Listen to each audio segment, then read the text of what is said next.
안녕하세요 여러분. 동석과 융합적 사고 13주차죠. 이제 이번 수업하고 다음 주면은 여러분 종강입니다. 15주차 15주차에 12월 15일 화요일입니다. 그때 기말고사를 봅니다. 그날 아침 7시부터 밤 24시까지 밤 12시까지 여러분이 제가 문제를 7시에 내면은 그걸 거기에 대한 답을 5문항에 대한 답을 여러분이 과제에다가 탑재하는 겁니다. 파일을. 그 5문제에 대한 답은 이제 예상 문제 8개 중에 나오는 거고요. 임의로 제가 정하겠습니다. 그래서 그것을 A4 3회 10포인트로 해서 A4 3회 이내로 써야 합니다. 이상 쓰지 마세요. 4매 이상. 그 이하는 자유로워요. 하여튼 최대 4매, A4 4매까지 쓰시면 됩니다. 아주 쉽죠, 시험. 지금부터 잘 준비하시기 바랍니다. 그 다음에 한 가지 주의사항은 만약 똑같은 대답을 쓴 사람이 있다. 그럼 두 사람 다 불이익을 당하겠죠. 네. 그러면 이제 최고 D 아니면 F입니다. 절대로 그렇게 남의 거 그대로 베끼지 마십시오. 자기가 준비를 하세요. 자, 그러면 오늘은 13주차 6교시는 이제 우리가 오늘 주제에 대한 이제 감성 디자인에 관한 주제인데요. 이 책의 특징이 12개 그 꼭지가 있어요. 액트가. 그런데 그 중에 3사람이 디자이너입니다. 디자인 파트 부분이 너무 많은데요. 하여간 디자인이 대표적인 융합의 영역이라고 할 수도 있겠죠. 그러나 사실 여러 가지 융합의 경우는 모든 분야, 모든 산업에 걸쳐서 다 가능한 거죠. 모든 전공에서 좀 책을 빨리 만드느라고 이렇게 좋은 적절한 사람들을 구하지 못해서 디자이너들을 많이 여기에 이제 소개한 것 같아요. 예, 오늘 그래서 이제 감성과 욕망의 문제가 이제 항상 그 중심인데요. 그건 우리 삶 전체의 문제이죠. 예, 우리 삶의 그 동인 중에 가장 기본적인 게 욕망이고 감성인데요. 그것을 이제 디자이너는 마케팅의 측면에서 그걸 파는 입장에서 물건을 만들 때 감성을 고려해서 디자인을 하는 거고, 우리는 이제 그 감성에 이끌려서 그것을 구매하거나 이용하거나 사용하는 거죠. 그러니까 입장이 좀 다르죠. 그래서 먼저 우리가 4분짜리 사람의 마음을 움직이는 감성사고법이라는 게 무엇인가를 보고요. 그 감성적인 디자인을 기술과 융합한 다이슨, 영국의 우리 다이슨 청소기 있죠. 선풍기도 나오고, 하여간 획기적인 디자인을 통해서 이제 새로운 제품을 만들어서 지금 가전제품, 가전산업으로는 유럽에서 아주 굉장히 1위를 하는 그런 다이슨 얘가 어떻게 청소기를 만들게 되었나 한번 보고요. 세 번째 영상은 우리 소비자의 입장에서 우리 보통 사람의 입장에서 이러한 욕망과 감성을 이용해서 마케팅을 하는데 어떻게 우리가 합리적으로 대응할 것인가를 한번 다음 중 무엇을 구매하시겠습니까? 해서 한 6분짜리 영상을 보겠습니다. 그러니까 우리 삶에 결국은 뭐예요? 감성이 우리 필요하고 우리 기본적인 욕망의 존재지만 결국은 그대로만 하면 우리는 마케팅의 전략에 그냥 넘어가서 불필요한 구매를 하게 되고 우리의 삶을 잘 정상적으로 지키지 못한다는 거죠. 그러니까 우리 사는 감성과 더불어 이성이 있어야 돼요. 두 가지가 잘 균형을 이루고 이렇게 서로 필요한 거죠. 두 가지가 서로 모순되고 갈등을 일으키지만 두 가지 마치 우리가 마차를 모는 마부라면 두 말을 달리는 거죠. 두 말을 잘 조절해서 달리는 것. 그것이 아마 성공적인 삶이 아닌가 생각합니다. 예, 그런 면에서 입체적으로 한번 생각해 봅시다. 자, 그러면 영상을 보겠습니다. 3가지 영상. 자,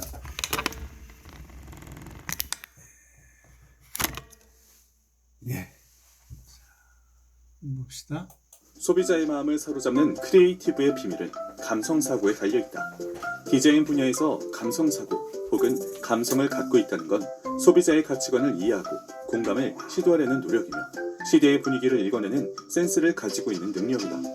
상품 기획에서 마케팅에 이르기까지 사람들의 공감에 따른 아이디어가 아니면 그 상품은 단순한 물건에 지나지 않는다. 남들과 다른 무언가를 만들고 기획하고 싶다면 지금부터 이 책에 주목해보자.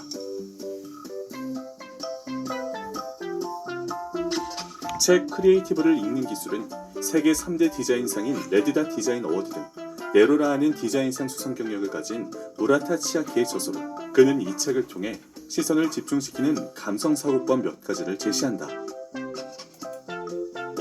감성이란 일반적으로 오감에 의해 사소한 것도 느낄 수 있는 능력이다. 감성이 있는 사람은 상황을 판단할 줄 알고 상대방의 마음을 읽으며 상대방의 입장에서 생각할 수 있는 사람이다. 감성은 쌍방이 서로 공감하는 커뮤니케이션이다.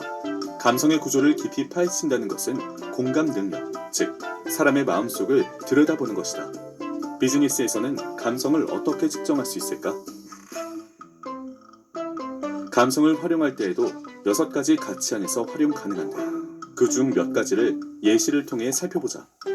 눈에 익숙한 브랜드의 커피라면 혹은 누군가 좋다고 추천한 상품이라면 이 상품을 구매해도 실패하지 않을 수 있다는 느낌을 갖게 된다. 어떤 햄버거 가게에서 이 야채는 땡땡 지역의 밭에서 땡땡씨가 유기농으로 재배한 양파입니다 라는 식으로 정확한 정보가 쓰여있는 경우 모두 배경 감성 가치를 활용한 사례라 할 수 있다. 다음은 기술 감성 가치로 다이슨 선풍기가 대표적인 예다. 다이슨 선풍기가 발매되었을 당시 선풍기에 날개가 없다는 획기적인 점이 사람들에게 신선한 충격을 주었고 기술 그 자체만으로 사람들에게 어필할 수 있었다. 그러나 대부분의 기술 감성 가치는 기술적인 배경을 설명하지 않고서는 소비자들에게 큰 흥미를 끌 수 없다. 그렇기 때문에 기술 감성을 이용할 때는 배경 감성이 중요하게 작용한다. 새로운 발상에 공감을 얻는 창조 감성 가치는 새로운 발상의 전환이나 단점을 장점으로 바꾸는 것으로 사쿠라 유리잔이 바로 창조 감성 가치를 이용한 것이다. 어디서나 볼 수 있는 유리잔처럼 보이지만 이 잔의 특별함은 바닥에 있다. 아이스 음료를 마실 때 시간이 지나면 겉면에 물방울이 맺히는 현상을 응용해 바닥에 벚꽃 모양의 자국을 남길 수 있게 디자인한 것이다. 마지막으로 개발 감성 가치는 환경보호나 난민 구제 활동, 저소득층 후원 등 많은 사람이 공감하는 사회적 과제에 동참하는 것을 가치로 두어 소비자들의 공감을 이끌어내는 것이다. 최근 플라스틱 폐기물로 운동화를 만든 아디다스의 제품이 이러한 감성을 적용한 것이라고 할 수 있다. 비즈니스에서 중요한 감성 능력은 다음과 같은 방법으로 단련할 수 있다. 첫 번째, 공감할 수 있는 영역을 확대한다. 가령 고무밴드를 이용해서 할 수 있는 일들을 제한 시간 안에 나열해보는 것으로 공감 영역을 확대하는 연습을 할 수 있다. 둘째, 기억에 꼬리표를 붙인다. 바다라는 키워드 안에 예전에 연인과 놀러갔던 동해를 떠올리기도 하고 해운대의 모래사장을 떠올릴 수도 있다. 이렇게 꼬리표를 붙여놓으면 하나의 대상을 보고도 다양한 감성이 나오게 된다. 세 번째, 꼬리표를 붙이는 방식이다. 바다에 갔을 때 어떤 옷을 입고 있었는지, 무엇을 먹었는지 등 세밀하게 키워드로 인식하는 습관이 필요하다. 이렇게 잘 분리하고 저장해 놓은 기억이라도 저장하기만 하고 쓰지 않는다면 금방 잊어버리고 말 것이다. 마지막으로 중요한 것은 다른 사람에게 말하면서 전달하거나 계속해서 저장된 기억을 언어로 바꾸는 연습을 해야 한다.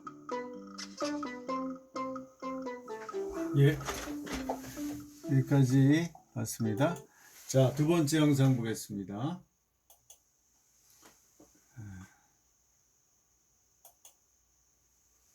자, 디자인의 혁신을 이룬 영국의 다이슨 이야기입니다.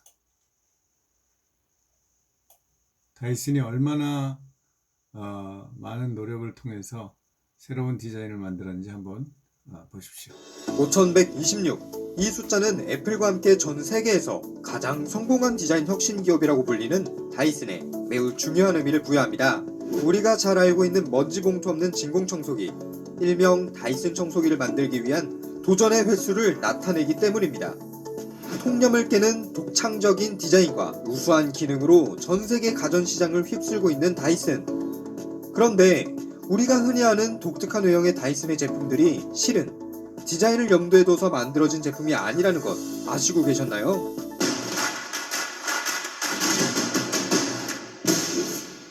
다이슨의 창업자인 제임스 다이슨은 1947년 영국 노퍽에서 태어났습니다. 그는 왕립예술대학에서 산업디자인학을 전공한 후 엔지니어링 회사에 취직해 산업디자인뿐만 아니라 엔지니어로서의 역량도 함께 키워나갑니다. 1979년 제임스 다이슨은 미니 진공 청소기를 이용해 청소를 하던 도중 먼지가 잘 흡입되지 않아 불편함을 느꼈는데요. 제품을 구매해서 살펴보니 오랜 기간 쌓여온 먼지가 먼지 봉투의 미세한 구멍을 막으면서 흡입력을 떨어뜨린다는 사실을 알아냈습니다. 이를 계기로 새로운 청소기 연구에 돌입하게 되죠. 다이슨은 우연히 방문한 제재소에서 공기 회전을 이용해 공기와 톱밥을 분리하는 사이클론이라는 기술을 보고 청소기에 접목하는 실험을 시작하게 됩니다. 이 실험은 5년간 계속되었고 5126번의 실패를 거듭한 후 드디어 1984년 세계 최초로 먼지 봉투가 없는 진공청소기를 발명합니다. 수많은 기업과 투자자들을 만났지만 거절만 당하다가 1983년 일본의 가전회사인 에이펙스가 판매액의 10%의 로열티를 지급하는 조건으로 특허를 구매, 최초의 사이클론 청소기 지포스를 생산합니다. 1993년 제임스는 드디어 자신만의 회사인 다이슨을 설립하고 흩어져 있던 특허권을 모은 후 더욱 진부한 사이클론 청소기를 자체 제작하게 되는데요. 이 제품은 출시한 지 1년 6개월 만에 영국 내 판매 1위를 차지하는 등 열풍을 일으키게 됩니다. 이에 그치지 않고 기존의 가전기기들에서 느꼈던 불편함을 해소해주는 획기적인 제품을 차례차례로 선보이며 미국과 유럽 시장에서 점유율 1위를 기록하게 됩니다. 기술 중심주의를 지향해 제품의 영업이나 광고보다는 기술 개발에 엄청난 금액을 투자하고 있다고 합니다. 전 세계 등록한 특허 수만 해도 8,000개, 전기 자동차와 배터리 관련 기술을 개발 중이라고 하니 또 얼마나 놀라운 제품을 선보여줄지 다이슨의 미래가 정말로 기대가 됩니다. 사람들은 다이슨이 혁신적인 디자인으로 성공한 회사라고 말하지만 그들의 생각은 다릅니다. 처음부터 디자인을 바탕으로 제품을 설계한 것이 아닌 다이슨의 기능을 더 잘 보여주기 위한 디자인을 실현한다는 것입니다. 일상에서의 불편함을 해소하고 소비자의 니즈를 충족한다는 기본 바탕에서 시작한 다이슨은 거듭된 실패에도 굴하지 않고 끊임없이 개선하고 개발해 왔습니다. 그 결과 먼지 끼고 때로는 위험한 선풍기의 날개를 130년 만에 없애고 청소기의 먼지 봉투를 100년 만에 없애는 혁신을 이루어냈습니다. 앞으로 다이슨의 미래가 어떻게 될지 기대하면서 이번 영상 마치겠습니다. 유익하셨다면 좋아요와 구독 부탁드리겠습니다. 예, 두 번째 영상 봤습니다. 다이슨이 혁신가인 건 분명하죠. 누가 다이슨 전에 선풍기 날개 없는 선풍기를 생각했겠어요? 그걸 만들었겠어요? 자, 그러나 우리 또 소비자 입장에서 한번 어떻게 할지, 다이슨 제품을 살지 안 살지 자 생각해 봅시다. 만약 돈이 있다면 온라인 학원에 등록하려는 당신, 다음 3가지 요금제가 있다면 무엇을 구매하겠습니까? 1. 실버 5만원의 강의 10편, 2. 골드 10만원의 고화질 강의 100편, 3. 플래티넘 20만원의 초고화질 강의 100편. 실버와 골드를 비교하니 가격은 2배가 되었는데 강의는 10배 많이 제공합니다. 화질도 좋아지니 골드가 실버보다 훨씬 좋아 보입니다. 플래티넘은 강의 개수는 골드와 똑같은데 화질만 좋아집니다. 강의 듣는데 초고화질까지 필요할까 싶습니다. 괜히 데이터만 많이 들고 다운로드 시간만 길어질 것 같습니다. 합리적으로 비교하고 판단한 결과 골드 가격이 딱 적당히 보입니다. 그렇게 우리는 기업이 만들어 놓은 함정에 빠져듭니다. 잭 댄 에리얼리 부의 감각은 돈 쓰기에 관해서 우리가 비이성적이라 말합니다. 우리는 돈에 관해 잘 알고 있다고 생각하지만 터무니없이 잘못된 방식으로 상품의 가치를 과대평가하기도 하고 과소평가하기도 합니다. 똑똑한 기업들은 사람의 행동 심리를 반영하여 자신의 제품을 마케팅합니다. 조금 전의 예시를 다시 살펴봅시다. 실버와 플래티넘은 그저 골드 요금제를 선택하도록 유도하는 표지판입니다. 책은 이렇게 말합니다. 우리는 어떤 것의 적정 가격을 전혀 모를 때 보통은 지나치게 비싼 고급품이나 너무 싸구려를 선택하지 않는 것을 최상의 선택이라고 믿는다. 그래서 중간 지대에 놓인 것을 선택하는데 이 중간 지대에 놓인 제품이야말로 여러 가지 선택지를 설정하는 마케팅 담당자들이 애초부터 팔고자 한 제품인 경우가 많다. 오프라인 매장도 똑같이 이를 활용합니다. 매장에 들어가면 신상품 중에서도 최고급 가방이 바로 눈에 들어옵니다. 가격이 100만원입니다. 예산 초과이죠. 그때 점원이 신상품만큼 예쁜 가방을 추천합니다. 가격이 20만원입니다. 가방을 구매한 소비자는 행복해합니다. 20만원으로 100만원만큼 예쁜 가방을 구매했다고요. 이때 이 소비자는 자신의 기회비용을 제대로 생각해 봤을까요? 옆 매장에서는 신상품이 19만원일 수도 있습니다. 아니면 가방을 사는 대신 20만원으로 당일치기 여행을 갈 수도 있죠. 하지만 매장 안에서 가격표를 본 소비자는 비교 기준을 가격표 안에서만 생각하게 됩니다. 이것이 대내려얼리 부의 감각이 우리에게 강조하는 첫 번째 개념, 상대성입니다. 상대성의 다른 예를 들어보죠. 여러분이 옷 매장에 들어갔다고 해봅시다. 디자인이 비슷한 셔츠가 두 개 있습니다. 하나는 6만원짜리 가격표가 붙어있고 다른 하나는 10만원짜리 가격표에 40% 세일, 단돈 6만원 이라는 문구가 쓰여 있습니다. 여러분은 두 셔츠 중 무엇을 사겠습니까? 많은 사람이 할인된 셔츠를 삽니다. 그리고 이득을 보았다고 생각합니다. 비교 기준을 할인된 이전 가격으로 두었기 때문입니다. 하지만 할인 이전 가격은 전혀 중요하지 않습니다. 오직 지금 내가 내야 할 가격이 중요합니다.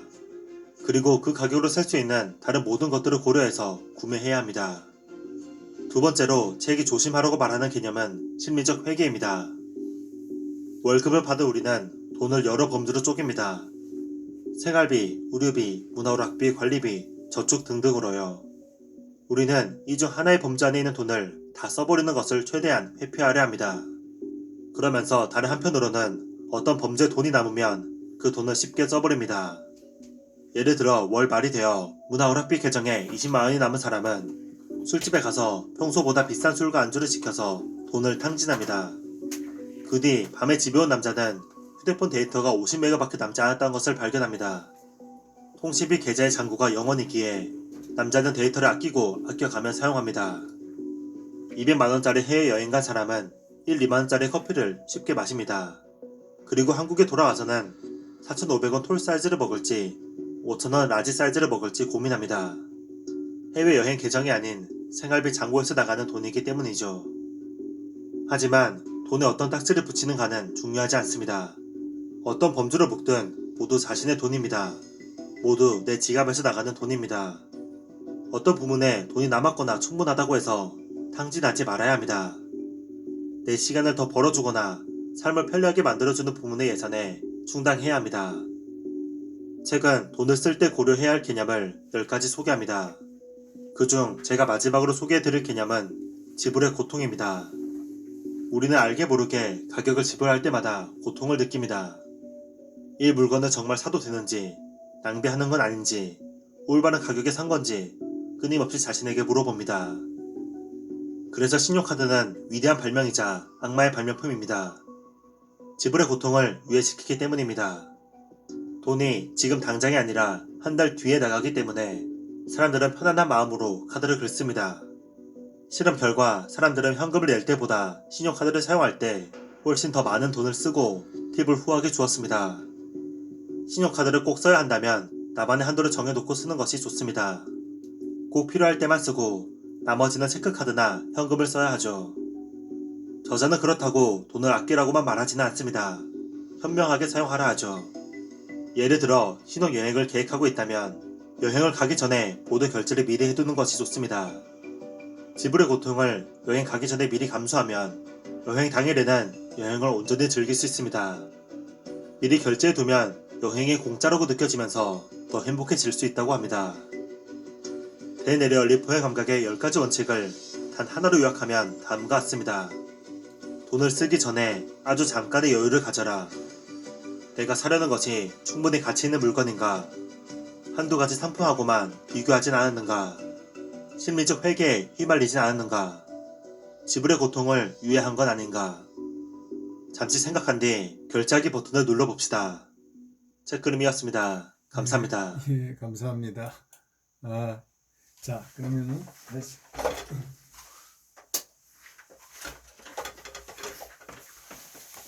자, 마무리합시다. 예, 이 영상 세 개를 보니까 우리가 그 우리 삶의 입체적인 측면을 이해할 수 있죠. 그러니까 이 책이 주로 얘기하는 것은 어떤 디자이너나 그 상품을 판매하는 입장에서 많이 얘기를 하는데, 사실 우리는 소비자인 경우가 더 많죠. 그래서 그 균형을 어떻게 맞추느냐의 문제인데, 다이슨이 결국은 그 혁신가이고 혁신적인 감성 디자인을 하고 새로운 기술을 개발한 아주 훌륭한 그런 사업가인 거는 맞지만, 내가 꼭 그 물건을 다이슨 제품을 살 필요는 없는 거예요.